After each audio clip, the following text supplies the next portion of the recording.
A gente tava falando antes aqui que eu já tive um lance de treino, isso vale pra quem tá em casa também. Pra quem já treinou muito durante um tempo, fez jiu-jitsu, treinava. Você vai mostrar de novo aquela fotinho? Você na cachoeira? Não vou. Vai mostrar? A única que eu tenho, né? Não deu tempo de tirar outra que eu já...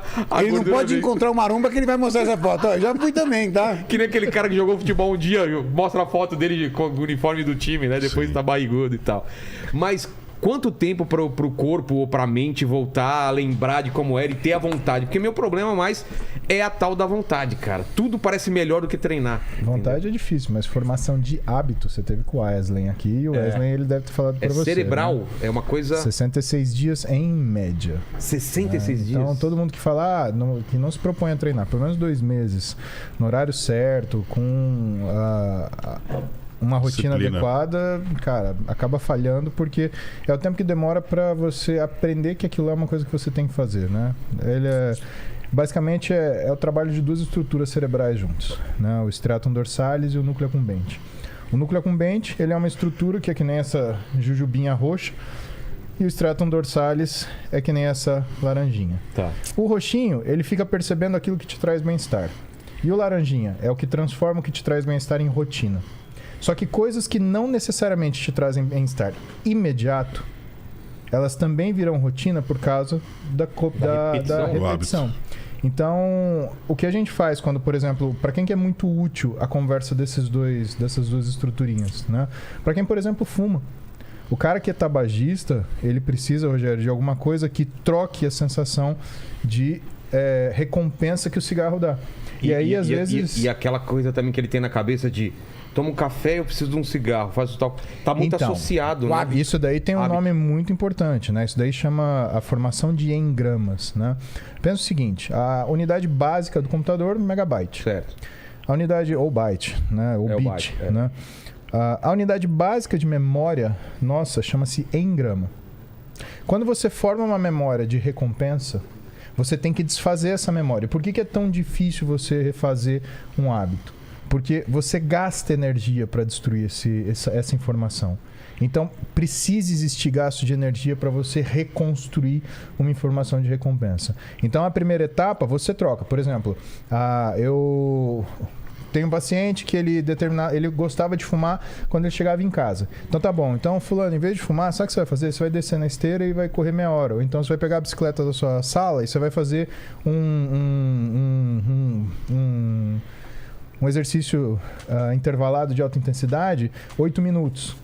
E aí o que acontece? A endorfina sobe, ele tem aquela sensação de recompensa imediata e ele, entre aspas, esquece o cigarro. Mas por quê? O cérebro começa a...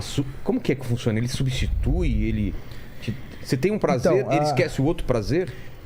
Ele reescreve. É o mesmo jeito que você... que nem no computador. Você grava uma coisa em cima de... Exatamente. Só que o que é interessante no cérebro, né? O que é a informação básica? É a percepção de recompensa, né? O computador, é dopamina. Difícil você transformar essas coisas ipsis literis, porque não existe uma informação básica de recompensa do computador.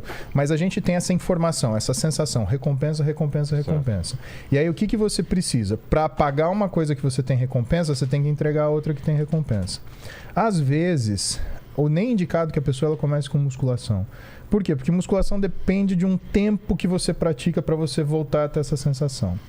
A gente fala para começar com aeróbio por quê?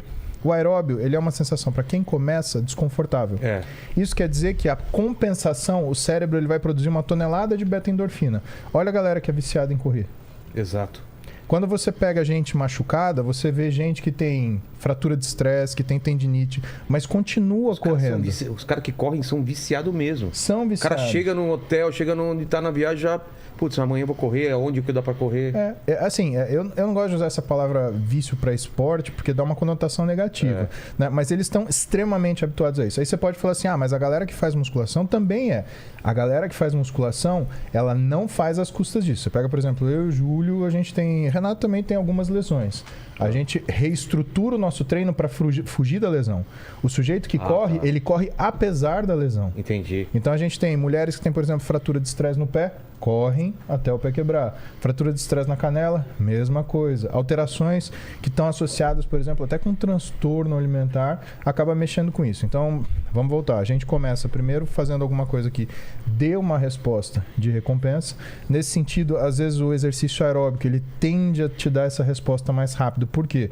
Porque ele causa um desconforto mais precoce, então o cérebro produz mais endorfina precocemente, e aí você tem um tempo mínimo para isso acontecer. Quanto tempo dura um craving? Então você precisa de alguma coisa. Quero comer um doce. Quanto tempo dura? Ele dura 3 minutos. É mesmo? Acabei de comer, eu tenho aquela vontade insuportável de comer um doce. Espera 3 minutos. Você vai ver que essa vontade vai diminuir. Em 10 minutos você esquece. É mesmo? Sim. É coisa de relógio. Já aconteceu comigo. Se você colocar no seu relógio 10 minutos e esperar passar, você fala, opa, tô legal. Então é muito do que é o ímpeto.